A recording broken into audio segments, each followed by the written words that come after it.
Okay, I'm now live. So let me pop up on Instagram and let me tell my peeps that I am live.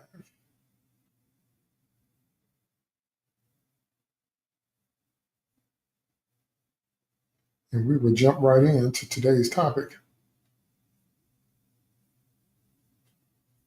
And we will jump right. There's that echo. Love so much. All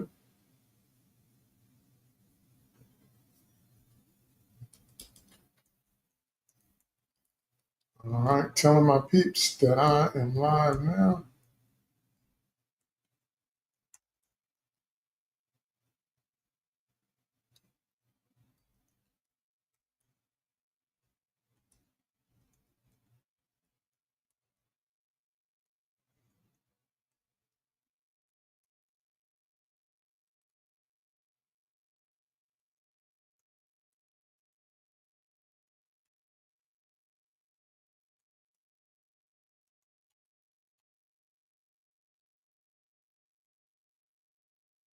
Okay.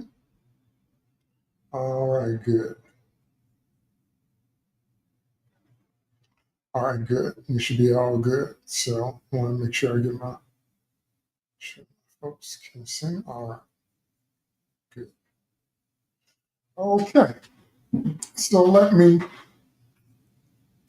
right off the bat tell you that today is going to feel kind of rambly.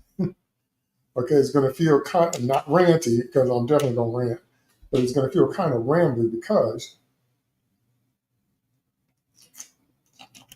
I had more than one idea I wanted to talk about. I kept wrestling with which idea should I talk about. And I kept going, which idea should I talk about? And there's a bunch of different things. And then I decided to put it all together in one broadcast. So it's going to seem, like I said, a little bit rambling.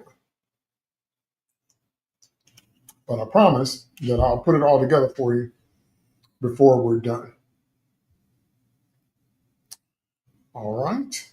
So our topic today is Marvel, then, now, and next.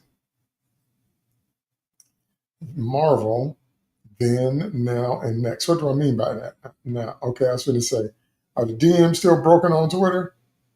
Because the DMs was broken for like 24 hours. And everybody was like, what the world? So anyway, looks like they're working. I hope they're working. Okay, so we're going to start with a little background. Then we're going to talk about what's going on today. And then we're going to talk about where I think all this is going. Because I've got several questions this week about where do I think. There we go. That should be better. I got several questions this week about where did I think all this was going and how was it going to end up. So I'm going to deal with all that and answer those questions. But first, we need to start with a little background. So once again, I'm going to repeat that today is probably going to come across as a little rambly. Okay, but that's okay. Just stay with me. Just stay with me through the ramble, and I will pull it all together for you at the end.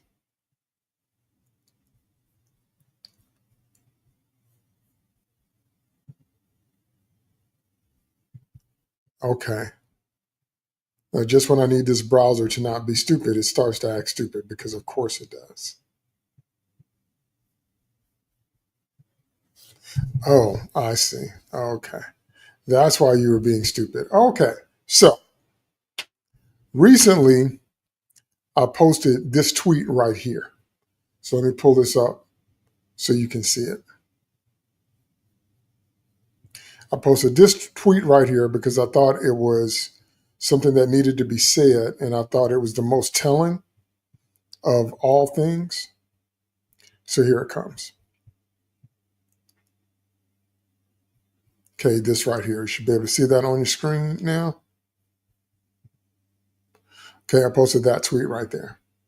So I said, let me make it a little bit bigger for you. I said, if you're wondering why the powers that be keep turning out fail after fail and then doubling down on the same thing, it's because they're interested in something totally different than we are. We're interested in good stories with the compelling characters they already have as is. They're interested in using comic book IP as a messaging platform. Two completely different motivations. And that's really the core of the point that I want to make today. That's really the core of what I want to talk about, because you need to understand that. Because I know comic fans, longtime comic fans especially, people that have grown up reading comics, people that have been reading comics to all the different eras, I know that we've been frustrated for a very long time. So I wanted to kind of spell out and put in no uncertain terms what the core, what the center of that frustration is.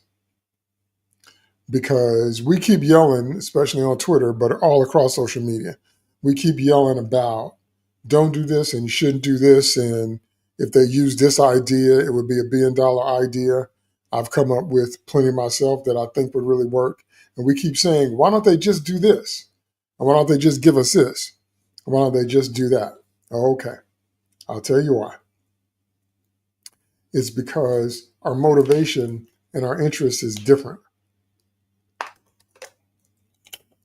Our motivation is to see the characters that we have loved for a very long time. When I say we, I mean long-time comic fans. Our motivation is to see the characters that we have loved realized on the big and small screens. And what we want is as accurate as possible of a book-to-screen translation. Now, somebody always also asked me this week, what did I count as the proper canon or the proper source material? And the answer to that question is proper canon and proper source material has to do with whatever era you're drawing your story from and what the character has evolved to mean. Let me say that again. If you're adapting a story from a particular era, any era in comics, Golden Silver Age, Bronze, Modern, Dark Age, whatever, you want to try to adhere to those story tenets as close as possible. But more than anything else, you want to have the character or characters be an adequate reflection of what the character has come to mean. We're always arguing about Batman killing, and Batman early in his career definitely killed, and he used guns because Batman was born in the pulp era. We're still arguing about Superman and those red trunks. It's because Superman was born in that same era, and because the look at the time was of the circus strongman with the trunks on the outside. So that's where that comes from. But we're talking about the late 1930s. That's where the trunks on the outside for superheroes come from. It's from the strongman or the wrestler or the dude in the circus that did that. That's where that look comes from. And yes, there are plenty of instances of Batman using guns and killing people in his earliest adventures. But Batman has evolved from that into his no-killing rule. So when you're doing a translation, you not only want to be faithful and loyal to the era that you're pulling the story from, but also what the character has come to mean. Okay? So that for us as comics fans, whether you are a longtime comics fan like myself or whether you are a normie just jumping on or whatever, if they did those two things, they could still have majority winners. You could still have majority strong TV shows and strong movies, like at the beginning of the MCU, for example, if they did that. If they made sure that they had some kind of fidelity to whatever story they were pulling from the comics, and if they made sure they had some kind of fidelity for what the character has evolved to become. All right? So that's our perspective. That's not their perspective. That's not how they see it at all. And so I'm trying to save my peeps a lot of frustration because I know, again, people have been frustrated for a very long time. I'm trying to save you that frustration because that is not how they see it. They are not trying to go for story and era fidelity. They are not trying to go for character fidelity. That's not how they see it at all. How they see it is that comic book IP, intellectual property, is a messaging platform. That's why they're activists, aka hacktivists, people that don't write their own stuff, that hijack other people's stuff. Because they want something that already has eyes on it, and they want something that's already successful. That means a lot of people are going to pay attention to it to then interject whatever their social and political messages are.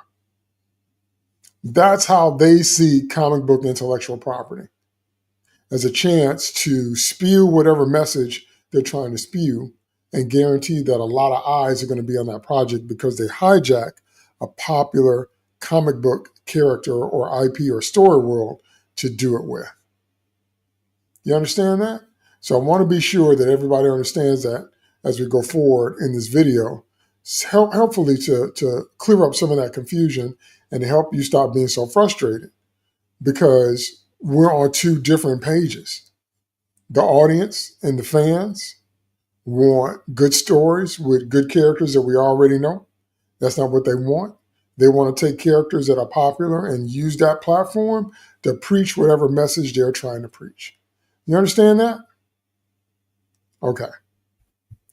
So that's foundation.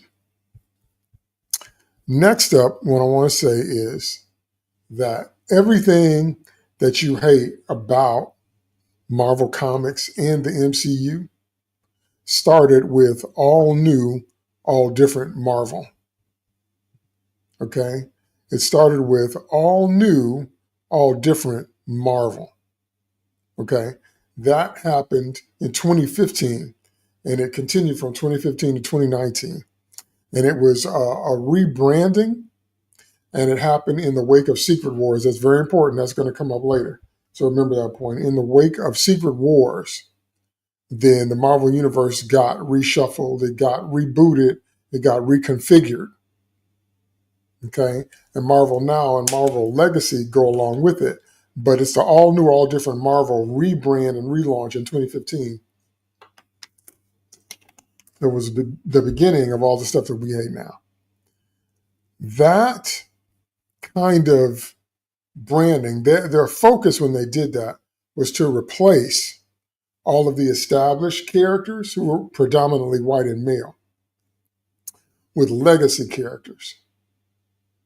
To say that we're going to take all the characters that you've loved for years that have been predominantly white and male and straight, we're going to replace them with females with different ethnic groups and different sexualities. And we're going to finally age out people that should have aged out by now. So that's when we got Spider-Gwen. That's when we got X-23, Laura, Old Man Logan. That's when we got Phil Coulson. Thing was in a Guardians of the Galaxy uniform. We got Miles Morales. We got Steve Rogers as Old Man Rogers. We got Kamala Khan, who's always been touted as the first Muslim, the first Pakistani superhero. That's when all that happened.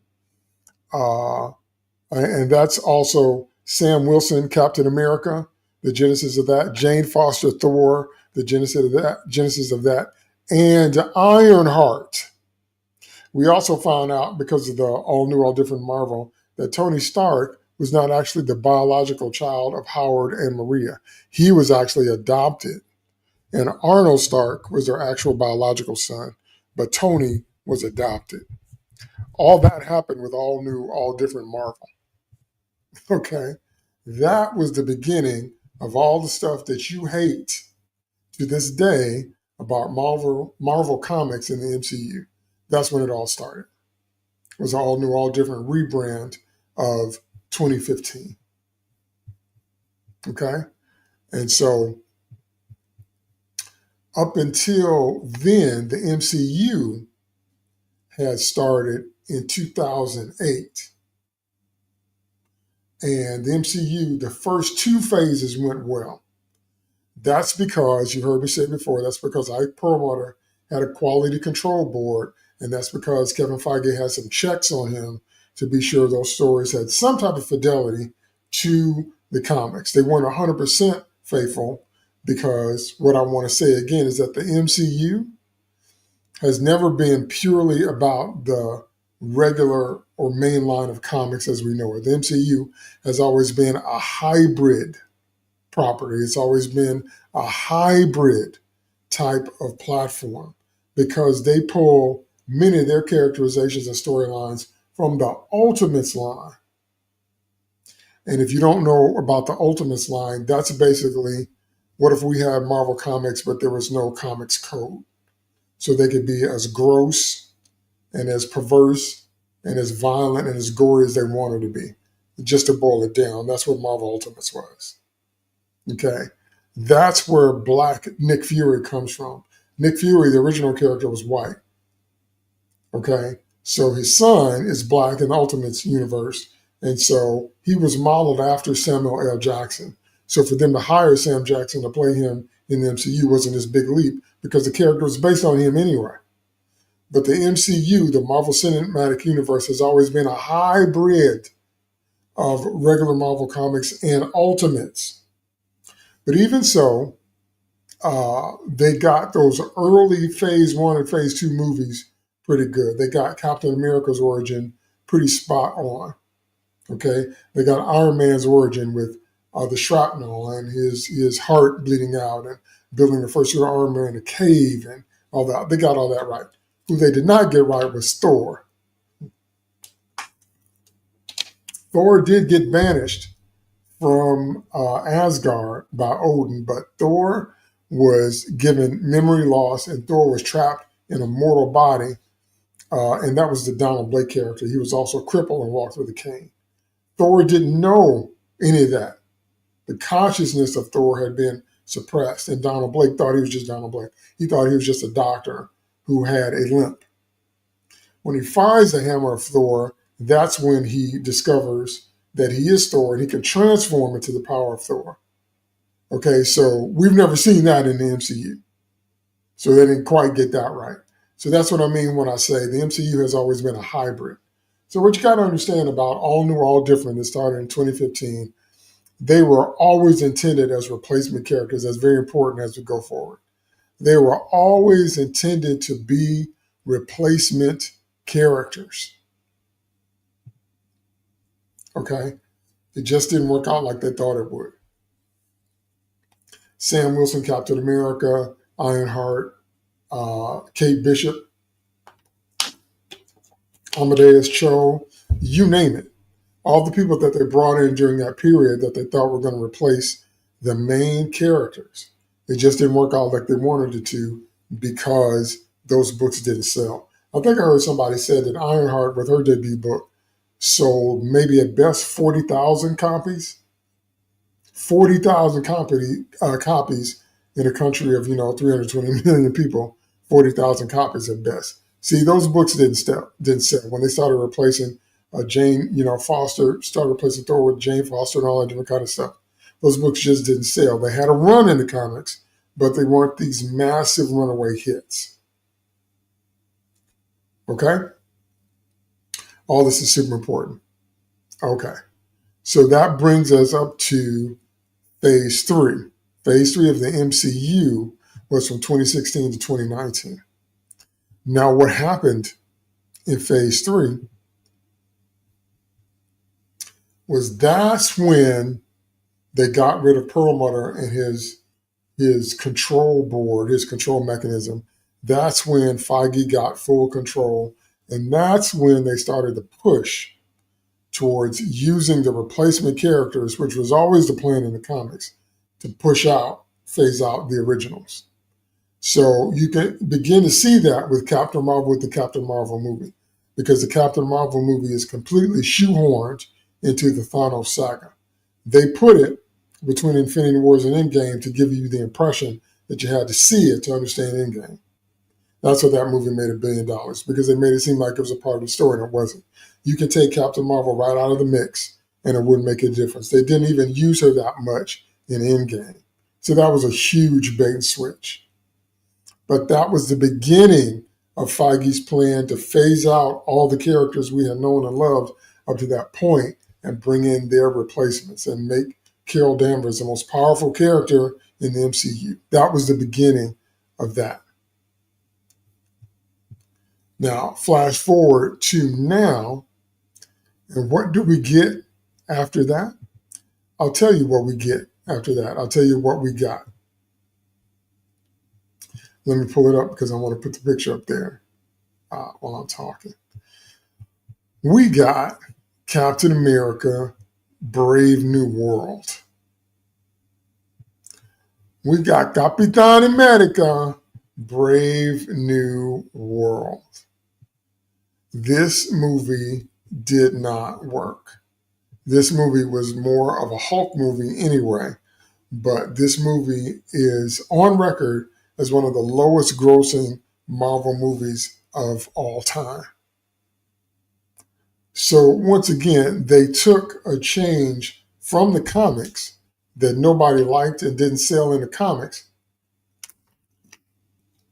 and put it in the movies and gave us a character that didn't work in the comics that nobody liked, and gave him a TV show, Captain or Falcon and the Winter Soldier, and then Sam accepting the shield and becoming Captain America without the super soldier formula, and then basically doing a sequel to 2008's Hulk movie. That's what that was about. Okay? Did not work. Didn't work. Didn't work. Didn't work. Okay? Now, this year, they're also dropping this right here. Now, I want to show you the book first. I want to show you Ironheart. I need you to understand that from the beginning, Ironheart was intended to replace Tony Stark. They keep trying to act like that's not true. They keep trying to say that that wasn't the idea. That was always the idea, that she was going to replace Tony Stark. And she did in the book for a while. Okay, remember in the aftermath of Secret Wars and all that, and Tony ended up having to erase his memory, and they literally had to reboot the character because they ruined Iron Man in both of the Secret Wars. Riri Williams was always intended to replace him. Make no mistake about that, and don't let anybody argue you down from that, because that is what they intended. Okay, now flash forward from that, from the comics, and now we got this. We've got the Ironheart TV show that's dropping in a month. Okay, literally a month from tomorrow. You know the format that they're doing with the show? It's only 6 episodes. They're doing 3 all at once, and then the next week they're doing the other 3 because they're just trying to get it over with, because they know this show is DOA.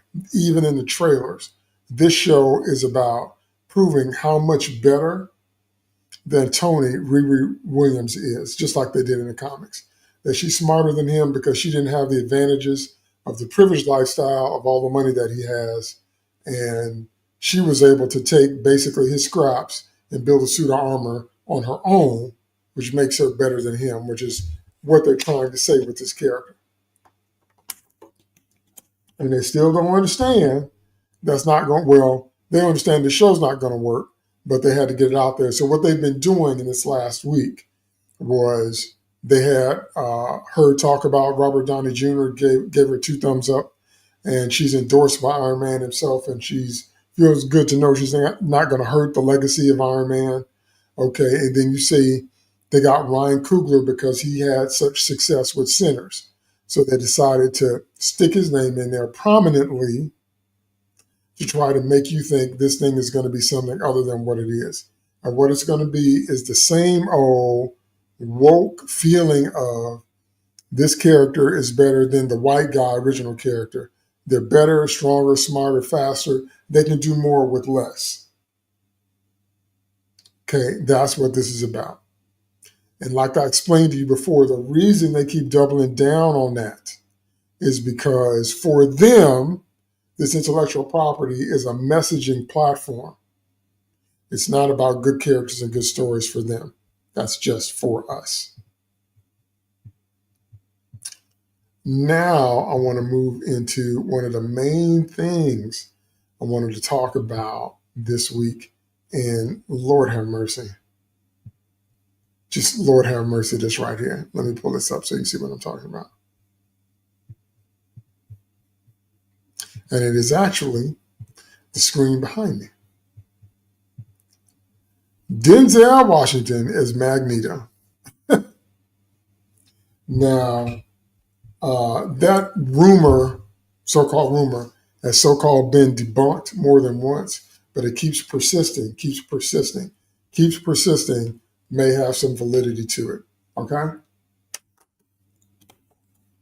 Once again, if you change Magneto and have him being played by Denzel or any black man, you fundamentally change the character. This is not Magneto.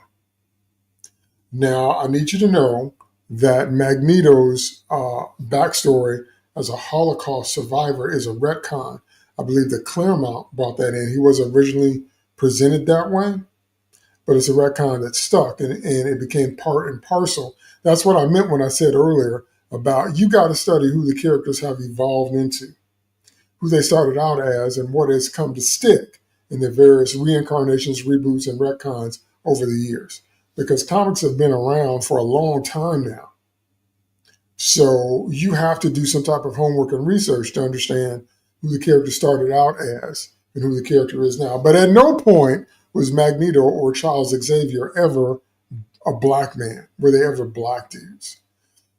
That whole idea about Malcolm X and Dr. Martin Luther King Jr., about Xavier representing Martin Luther King's nonviolent protest, integration of the races, versus Malcolm X by any means necessary, including violence, saying that those two represented those two civil rights leaders was incorrect.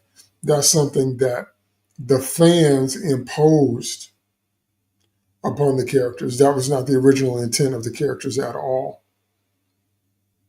Not at all. Okay? Same with the allegory of the X-Men standing for marginalized groups. That wasn't the original intent. Stan Lee didn't want to come up with another origin, so he just said they were born with it. Later on, the X-Men got retconned to be the group that was kind of the allegory for the marginalized, hunted, hated, feared groups in America. That too is a retcon. But at no point does that make Charles black or Magneto black. If they do this, that's going to fundamentally change the character and it's not going to work. Not going to work, not going to take. People keep citing Nick Fury. Nick Fury is the exception. And remember, Ultimate's Nick Fury was based on Sam Jackson in the first place. But I've heard some suggestions that they should make Black Magneto a survivor of the Rwanda tragedy and tie him into some type of African Holocaust, if you will, or African tragedy. And I'm like, that's still not the same character. That's not Magneto. Okay. It's not going to work. It's still not going to work because it fundamentally changes who the character is. And this is not the X-Men's long-running foe. This will be another huge mistake along the lines of the Ironheart mistake that they're trying to hurry up and get rid of. Okay? Now let me show you this here next one.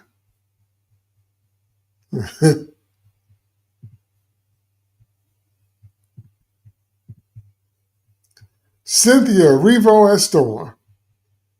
No. Hey, what's up, Stephen? Good to see you. Cynthia Erivo as Storm, but no. What part of no don't you understand? No. This is not Aurora Monroe. This is not who she is. This is not who she's been. This is not the right actress for this role in any way, shape, or form. okay? Not personality wise, not attitude wise, not looks wise, not believability. If they have her play this role, would we ever believe that this was Aurora Monroe? Because Aurora is like, maybe 5'10", very regal. In the comics, a lot of people thought of her as a goddess, a whole bunch of different things. And no, Steve's like, don't get me started. Yeah. No, this is the wrong pick for this is the wrong way to go. Which leads me to the question I've been wanting to ask for a very long time. I've said it on Twitter, but I'm going to repeat it here because I think it bears repeating here.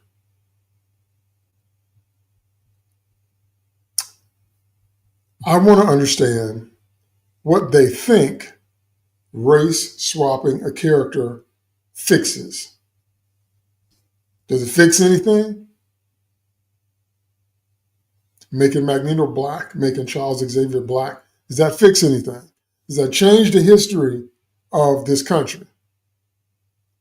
Does it fix anything? If there's institutionalized racism, if there's open hatred and bigotry of people from different ethnic groups, because I know that black people aren't the only hated group by some. I know that. Does it change the history of this country, and does it change our contemporary climate if you make Magneto and Charles Xavier black? Does it change anything? I'm trying to understand what race swapping fixes. No one's ever been able to explain that to me. What does it fix? You can't change history. Life does not allow us to undo. Life does not allow us to redo. That's what we fantasize about with our time travel stories. Life only allows us to do. Life only moves in one direction. Life only allows us to move forward. So what does that fix? That's what I'm trying to understand. Nobody's ever been able to explain what does that fix. That's what we call a virtue signal. Now, those of you that have been around for a while, you know what that phrase means. But what virtue signaling means in a nutshell is we're not trying to be virtuous. We're not trying to actually make things better. We just want to look like we are. And so if we take white characters, what's up, Cajun? If we take white characters and we make them black, then that's going to somehow be better. How? How did making Iris West Allen, a black woman on the Flash TV show, how did that fix anything? How did that change anything? How did that make the show better? How does this ever make anything better? So when we're talking about something like a replacement character like Ironheart, a whip-smart black girl that's smarter than Tony in every way because she doesn't have his advantages, and because if we're talking about that, if we're talking about miscasting an actor, because Cynthia Erivo is a black woman, but she's not Storm in any way, shape, or form will we believe her. She would be put in because probably of her sexual orientation and probably because she's the actor du jour of the day. And do not get me started on Pedro Pascal. Because Pedro Pascal, everybody keeps wondering, why is he in everything? It's because he's the perfect actor to push their ideas through the platform. Because he's sympathetic. He recently gave a conference he gave a speech in a conference talking about how he was immigrants and his parents were from Chile and he got a chance to grow up here and build a career, which is all great. But what we don't need is actors blending in their political stances and their political frames. And your personal story is great, but that doesn't have anything to do with the characters that you're playing because you need to disappear into the character. But with Pedro Pascal, he's always putting his politics front and center. I love Pedro Mandalorian. Yeah. I just about did too. I did watch a few episodes of The Last of Us. But right, and they're probably going to make Storm political too. Because if they let Cynthia Erivo do it, they're probably going to imply or outright state that Storm is bisexual or queer. Can almost guarantee that. Can almost guarantee Now, in the comics, that's never been her background. Storm has had close friendships with women, like her best friend, one of her best friends is Jean Grey, but they were never intimately involved. Storm has always been heterosexual. She involved with Forge, involved with Logan, that kind of thing. Black Panther, she married T'Challa. She's never historically been, uh, you know, gay or bisexual or whatever. But if they let Cynthia Erivo play her, can almost guarantee that's all of a sudden magically going to become part of her story. What does that fix? What does it fix? It doesn't fix anything. It doesn't change anybody's mind politically. It doesn't change anybody's faith. If you're motivated by your religious beliefs, if you're motivated by your political beliefs, if you're motivated by your personal beliefs, making an established white character black, or making an established Jewish character black, or making an established straight character gay or bi, what does it fix? Or replacing a white character with a black character, what does it fix? What does it change? Doesn't fix anything, doesn't change anything. It's a virtue signal. And the reason they do it, and the reason Pedro Pascal is in everything, is because he's front and center with his politics. Because everybody was asking this week, how come Gina Carano got fired? And how come Rachel Zegler made a mess of Snow White her whole career and Pedro Pascal is still going? The answer to that question is because I'm going to get to your comments, by the way, everybody. I'm going to do your comments at the end like I always do, because I see your comments, and I'm going to put them up. That's because Pedro agrees with their narrative. That's why I started out the video by telling you what the foundation of how they see it is. They see it as a preaching platform for their own messaging. They do not see it as a chance to tell great stories with these good characters. Pedro Pascal is 100% down with that narrative. That's why he keeps getting cast and everything, because he's always front and center. That's why he can shoot his mouth off, and it doesn't seem to affect his career negatively, as opposed to Rachel Zegler, because she bashed Disney and she bashed everything about Snow White, all that, and that's become her legacy now. But Pedro, whatever he's talking about is in line with what they're pushing. Understand? And so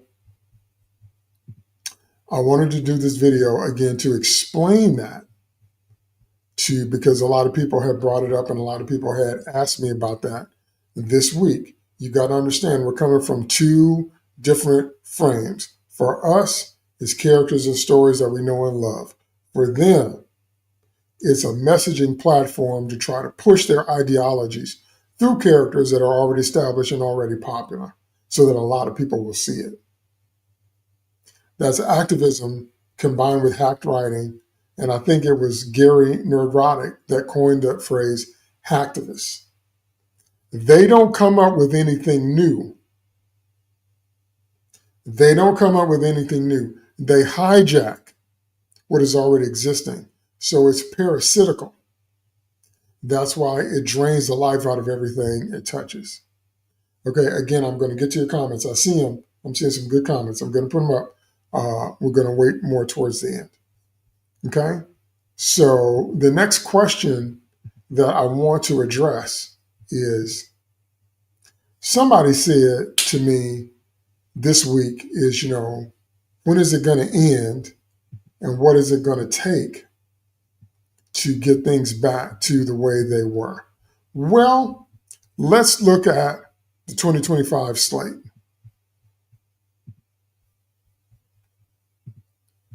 You should see that on your screen now. Let's look at the 2025 slate. Look at that. Okay. Now, they already had that awful Spider-Man show drop this year. That cartoon was awful. We knew it was awful just when we saw his costume. Just when we saw the trailer, we knew that was going to be awful. It's going to be awful, for the so-called quote-unquote modern audience. They dropped Captain America Brave New World, and it did some of the lowest numbers ever. It's down there with the Marvels. Did some of the lowest numbers ever. they dropped Daredevil Born Again, and to much of everybody's surprise, nobody watched that show.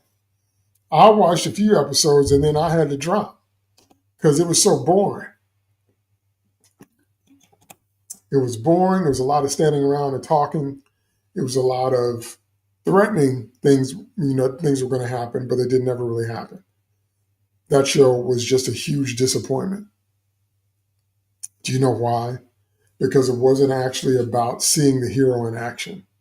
See, whenever you're doing a particular genre, don't you understand what people want to see when you write romance? Of course you do. You know, people that read romance novels and people that watch rom-coms, you know what people want to see. They want to see an impossible situation where two impossibly pretty people meet. Normally the man is of much higher status, or if not, he's dangerous, dark, dangerous, and deadly. He sees this girl. All of a sudden, to him, she's the most beautiful girl in the world. And then they go on basically a make-up, breakup, will they, won't they kind of thing. And then they have one big breakup towards the end. And then finally they come back and get back together in the end. Every romance novel, every rom-com. And I'm not bashing it. I'm saying there are expectations for how it goes. When you use superheroes as you're using that as your platform, people want to see the adventures of the hero. Now, I'm going to say this. I said it before. This might be blasphemy for some. I enjoyed the Ben Affleck Daredevil movie, and I like it more than I like Charlie Cox. You know why? Because they focused on Daredevil's powers, and they focused on what it would be like to be Matt. That's what I wanted to see. Him sleeping in a sleep deprivation chamber. Him when it's too much noise going on about how he can't process all that. Him using his radar sense to get a picture of what's going on. Him using the raindrops to see Elektra. I loved it. Actual Daredevil stuff. And not a bunch of melodrama, not him doing Walk of Shame on the She-Hulk show, okay. Next up, we had the Thunderbolts, okay? And this was another one where they beat us over the head with how good it was. #1 movie in America. Everybody loved it, smashing success. But the numbers said different. Thunderbolts also underperformed. It also came in the lowest tier of the MCU movies. Do you know why Thunderbolts underperformed? I'll tell you why. More than any other reason, it wasn't just Marvel fatigue. It was that. But it was because there's a bunch of characters that nobody cared about, except for Bucky Barnes. They should have let Bucky be the lead character, but no, it has to be Yelena, because girl boss, and then the villain has to be Fontaine, because girl boss. And people said that, well, Thunderbolts wasn't woke. Excuse me. Ghost in the comics is a man, gender swap. Taskmaster, the worst character, that might be the worst character we've ever seen in the MCU. Taskmaster was gender swap. Taskmaster is a man. Okay? So, yes, it was woke. And all they did was bash John Walker. Yelena made fun of him. Fontaine made fun. Everybody made fun of John Walker. So don't tell me that Thunderbolts, right, the New Avengers, right. You're so used to woke, it didn't register, which is kind of my point of doing today's video, that you're so used to it by now. That's why you'd ever make a statement like Thunderbolts wasn't woke. Yes, it was. Bucky should have been the lead. That should have been about Bucky coming to terms at a different level with his Winter Soldier past. And it should have been about him assembling a team to right some of the wrongs he did as Winter Soldier, to fight some of the evils that only Bucky would know about when he in his assassin days. That's what Thunderbolt should have been about. And Bucky assembling a team of assassins to do the dirty work that other people wouldn't want to do. Heroes that are not trying to be pretty, not trying to be famous, not trying to be the plastics, not trying to be the cool kids. If they had done that, Thunderbolts would have hit. But we can't have that. Next up, we already talked about Ironheart. That's dropping in a month. That's already DOA. Nobody's going to watch this show except a few YouTubers to, bash it and, to analyze it. But do you really think Ironheart's going to do any kind of real numbers? And then we got the big kahuna, Fantastic Four, dropping in July, competing with Superman.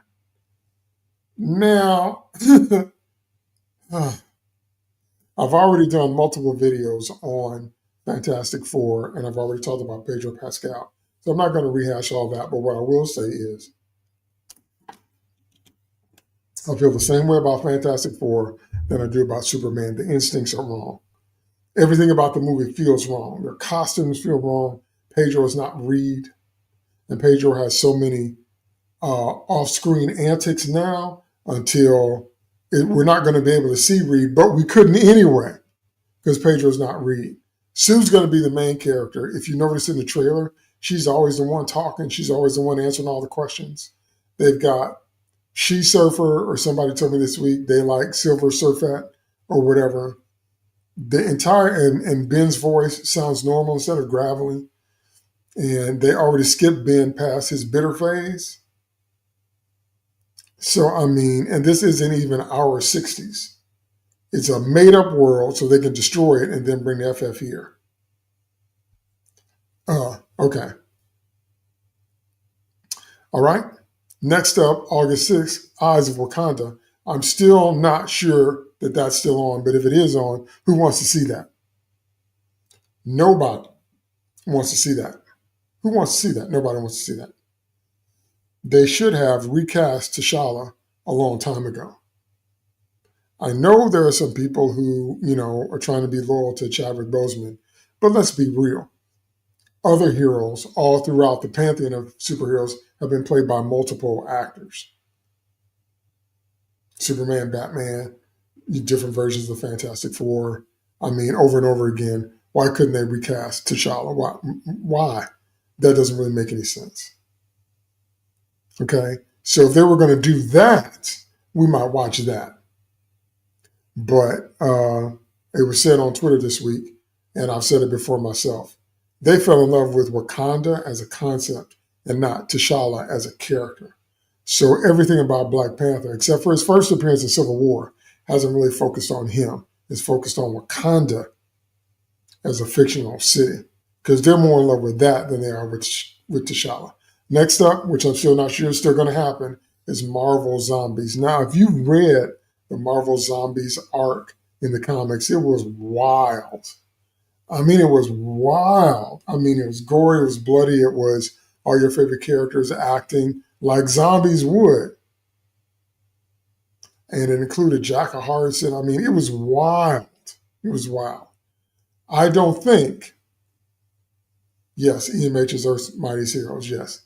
I don't think that people want to see that. And this is where the superhero fatigue begins to kick in. I don't think, because they don't understand that we don't want to continue to see the worst versions of our favorite heroes. We don't want to continue to see the worst versions, the worst iterations of our favorite heroes. So I really don't see Marvel Zombies doing any good. And then finally, in December, and I'm still not sure that is dropping, so take all this with a grain of salt, but then we've got Black Wonder Man. Black Wonder Man is from the Ultimates universe. He's not from the main universe. The Wonder Man that people have loved for years from the comics is white.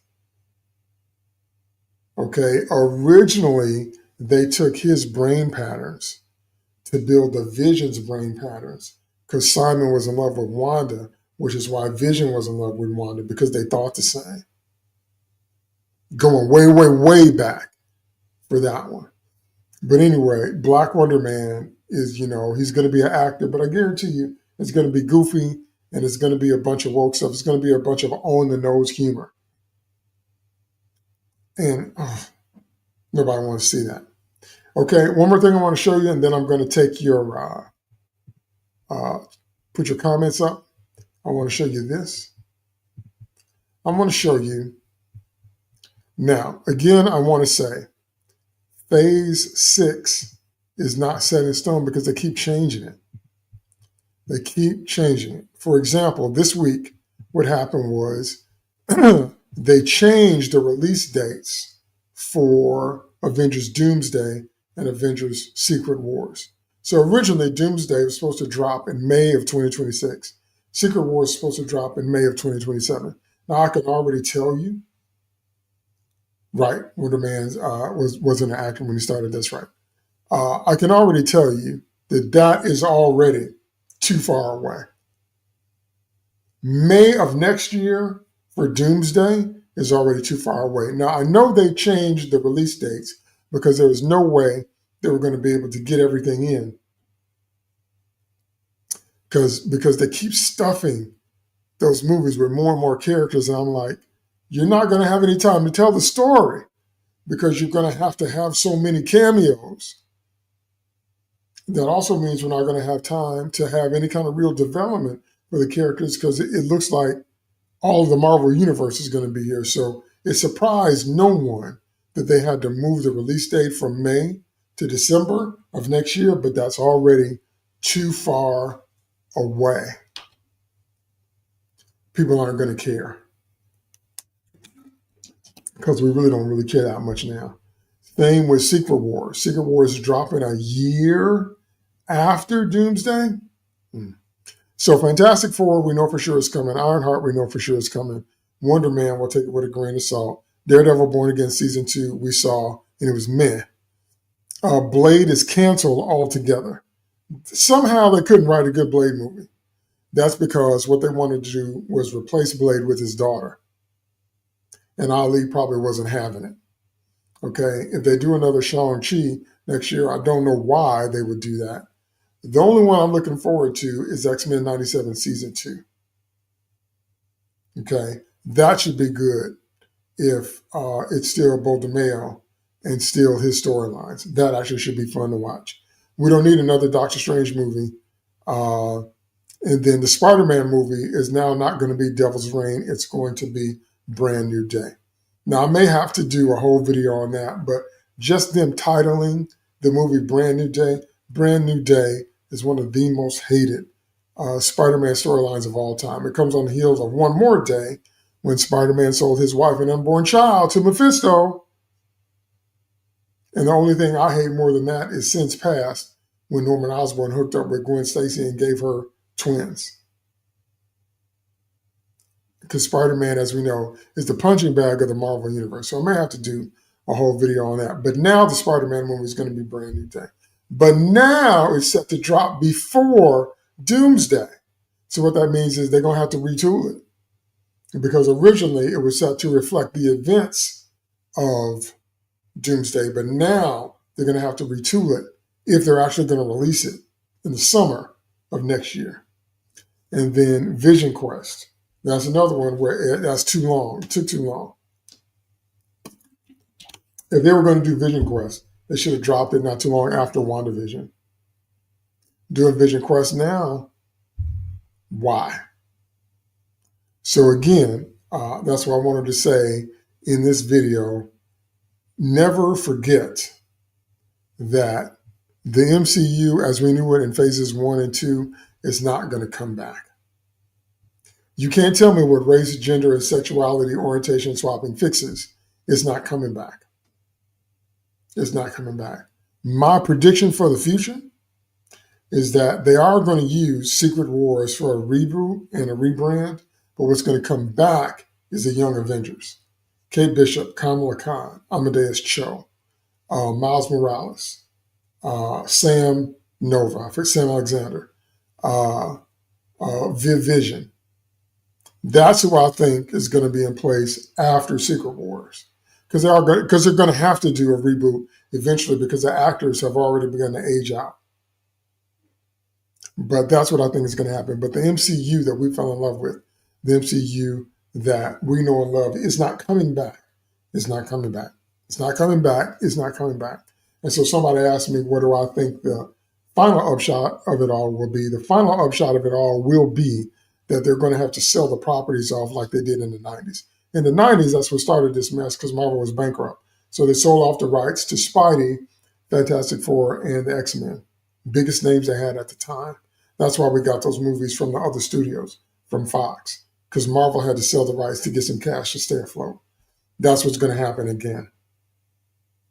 They're going to blow this and mess this up and run us in the ground until the IP no longer has any value, and they're going to have to auction it off to other entities.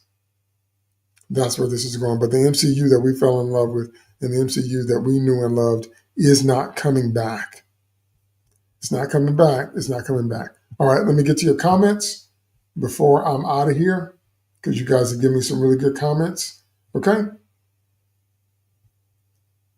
Steven said when I was asking my question about race swapping, gender swapping, it makes it worse. That's right, because it does make it worse. It doesn't fix anything. It's insult to injury. It's saying that whatever new character couldn't stand on their own 2 feet, they have to take the legacy from another character.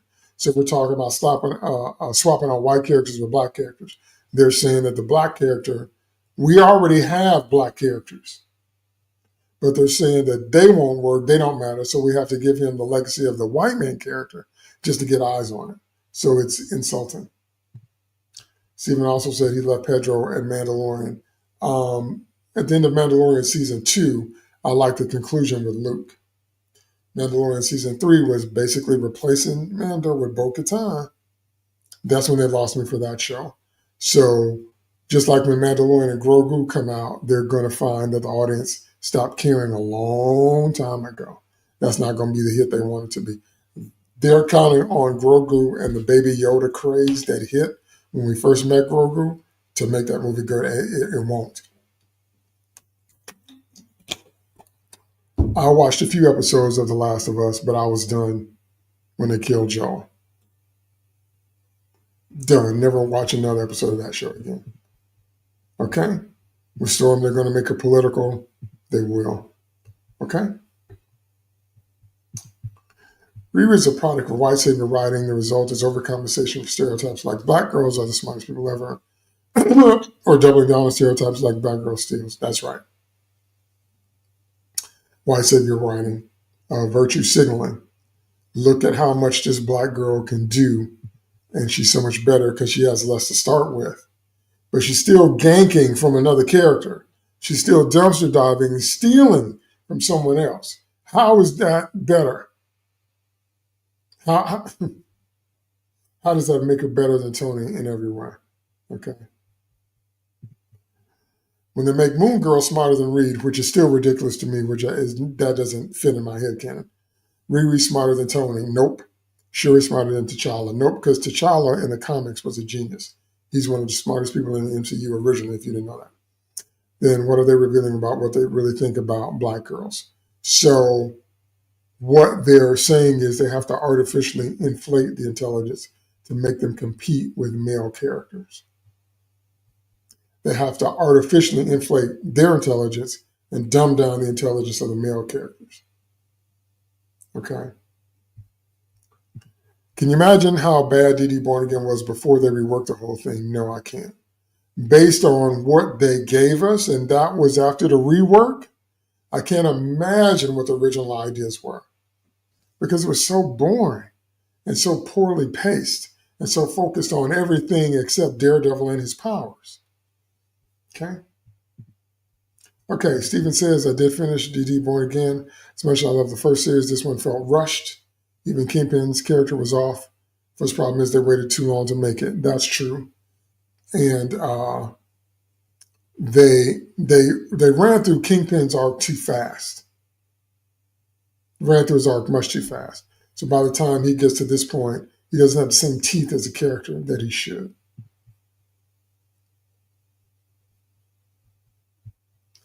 Okay. I want them to put Nick Cage, Ghost Rider, Snipes, Blade, Affleck, DD, and Tom Jane Punch in the same universe. Make a Midnight Suns movie in that world. Now that would go. We'd watch that. Okay? Bringing back the original actors and making a Midnight Suns movie. We need somebody like Guillermo del Toro to direct that. You know, but that would be incredible if they did that. Are you kidding me? We'd watch that. But see, When it's something that the fans would like, when it's something that would make sense for the characters, they're not going to do it. They're not going to do it. Right. And the new Avengers, the Thunderbolts. No. Okay. Bucky should have been the leader, and he should have been romantically linked with Natasha. That happened in the comics, by the way. Winter Soldier and Black Widow had a relationship, but Bucky should have been the main focus. He was the character that we had the most history with. He's the character. Plus, people like Sebastian Stan as well. So if they really wanted to make that be more of a hit, he should have been front and center. But you know what they did in that movie? Spoiler alert. They made his arm so weak until they had him wash it in the dishwasher. I kid you not, I'm not making that up. I couldn't make that up. I don't like Ghost either because Ghost is like who? You could pull Ghost out the movie and nobody would miss her. Nobody cares. Okay? Here's the big one. Bucky's nowhere near as powerful and as strong as he was. That's right. The Wakandan arm is ugly and stupid. Both right. That's both right. They nerfed the Winter Soldier so bad. They've never brought him back to his full power. Bucky is best when he's the hypnotized Hydra agent. That is the best version of Bucky Barnes. Okay, the one we meet when he comes back in Captain America and Winter Soldier. That's the best Bucky. Period. Okay? Unless they pull a Sonic the Hedgehog and put Norman Rad into F4, that movie is doomed, pun intended. It is doomed. There's no way they're going to pull that out. There's no way, even with the emergency reshoots that they're doing, which I've seen people defend on Twitter because, every movie does reshoots. That ain't what they're doing 2 months before it drops. That's most likely trying to fix some stuff that they now realize is not going to fly. Because what has happened is that the culture has shifted. Most of this stuff was born back in the woke era where that was everywhere. People are tired of that now. I cannot state expressly and vehemently and powerfully enough how tired people are of race, gender, and sexuality swaps. People are so tired of that, I can't make you understand how tired people are of that. So that being the case, that's what they're trying to fix in Fantastic Four. And also, they realize the same thing that me and Fandalorian talked about when I did my video on Fantastic Four. You can't make the FF run from the destruction of their world into our world and not make them look bad like cowards. That's not Marvel's first family. That's not Reed Richards. That's not what he would do. Even if Reed sent his family away to save them, he would stay and die and face Galactus himself. That's not, don't get me started. Hey, all this started when the news broke that Disney purchased Marvel in 2009. As soon as that was revealed, my heart sunk. This is bad news from the jump. Time revealed, and here we are. Can't add anything to that because that's spot on. Ben's voice is a problem. Yeah, if in the 2005 movie with Chiklis, they showed that his internal organs are rock covered, that would include his voice box. You heard me say that before. So he would have a gravelly voice. He wouldn't sound like that regular voice. That doesn't make any sense. The vocal cords wouldn't be fluttering over regular organs. Okay? We all thought Reed was bad casting, but even Johnny and Sue were bad in the trailer. That's right. The chemistry isn't there. That's right. They don't feel like a family. They don't feel like them. When you look at them, they don't feel like the Fantastic Four. They don't look like it. They don't feel like it. You can't convince me that that's them. That's my first and favorite comic team and comic family. First comic book I ever read was a Fantastic Four comic. So I've loved them all my life. I started reading comics when I was 4 years old. Haven't been 4 years old in a minute. That is not them. Sorry. Okay. Earth's Mightiest Heroes and EMH did Wakanda better than the movies? Yes. MCU made Wakanda smug and annoying, just as Wakanda Forever is corny and stupid. Wakanda Forever was wrong on so many levels. Don't get me started on Namor. Oh man, I love Namor. I love Namor, and I hate Namor. What we should have had by now is an Invaders movie. An Invaders movie with Crush. Okay. T'Challa also had his intellect nerve to make sure the smart one. That's right. That's right. T'Challa was a genius and a scientist in his own right. That's right. Wonder Man didn't start as an actor in the comics either. That was a very late change. Yes, that was a retcon. But as always, they take something that is probably the least important part of the character and make that front and center and build the whole show around it. With regard to the X-Men, they should bring back Fassbender and McAvoy. No reason not to. They probably will. If they don't in Doomsday, they probably will in Secret Wars.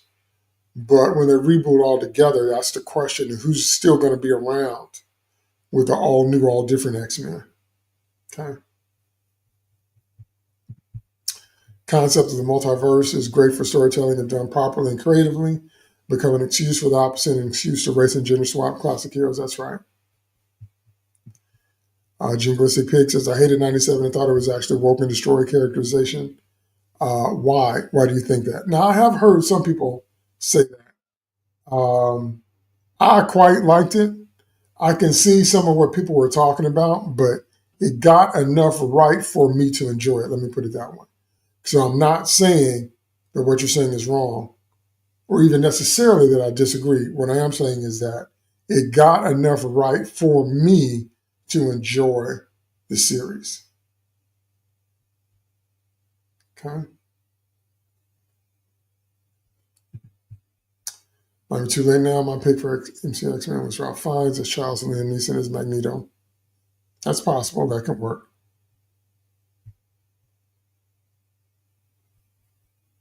People fail to realize that Feige didn't make the MCU. Him taking control is when it went bad. That's right. That's what I said earlier. When he got rid of Perlmutter and the quality control board and they gave Feige complete control, that's when the grits hit the pan. That's when everything went south. He made a point of saying he's going to make the MCU at least 50% female. He said that.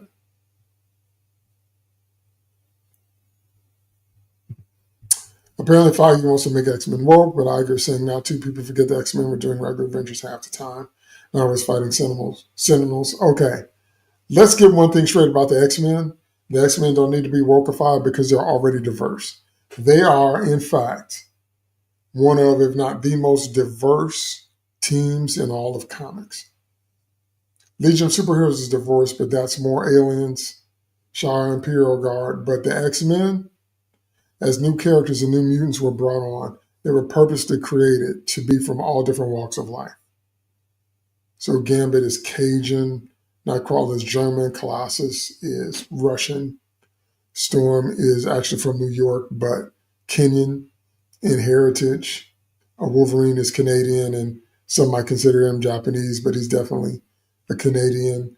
Jubilee. I mean, on and on and on. Monet, St. Croix. I mean, just the X-Men have been designed. Pietro and Wanda are Romani. They always have been. The X-Men have been designed and developed since the Dave Cockrum days, since the reboot, to be diverse in terms of ethnicity. There is no need to wokeify any X-Men character ever. We've got plenty. Psylocke, if you know her backstory, she's actually two characters merged, Betsy and Quanon, a white woman and an Asian woman, which makes her fascinating to me. There's no need to tweak the X-Men in any way, shape, or form. Sebastian Stan was just nominated for an Oscar, and they got him sitting in the background still. Once again, sitting on the best character they have,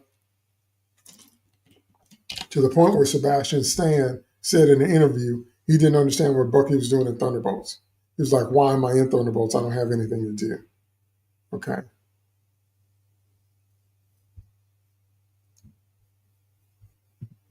Didn't mind Wakanda Forever gesture, but when they just copy-pasted Wakanda over to Atlantis, that was done by Vibranium, and Atlanteans have a hand gesture to Tribal Flare, right.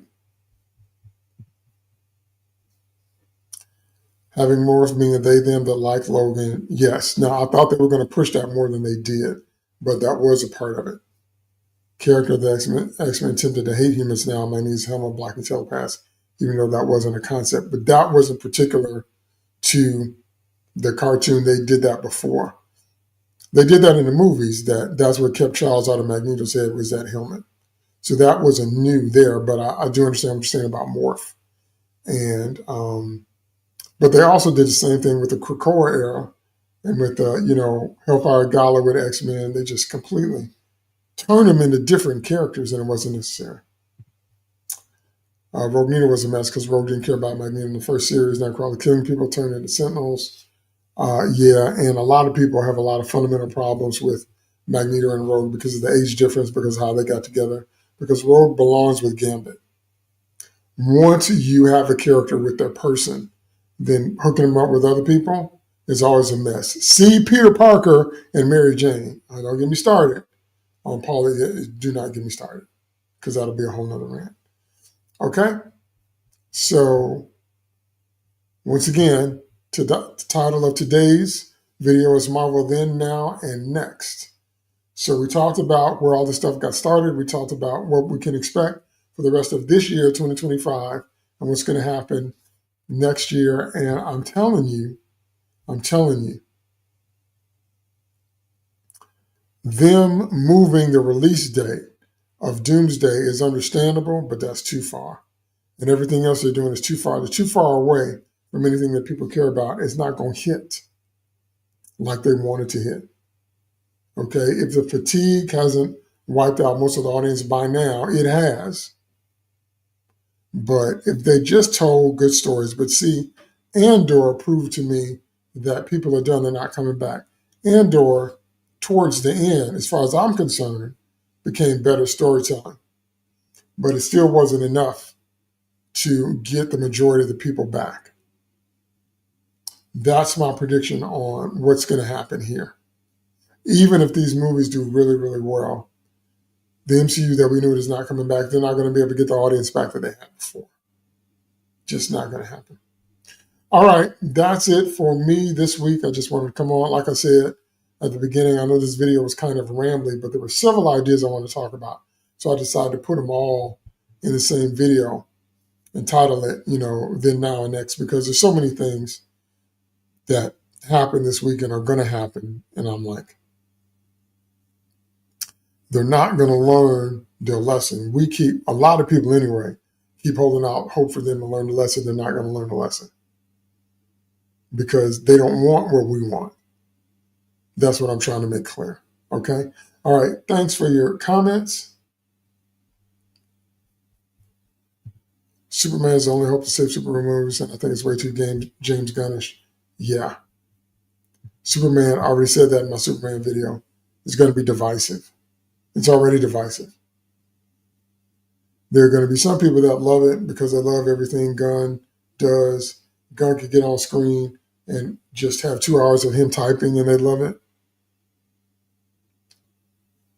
It's going to be divisive.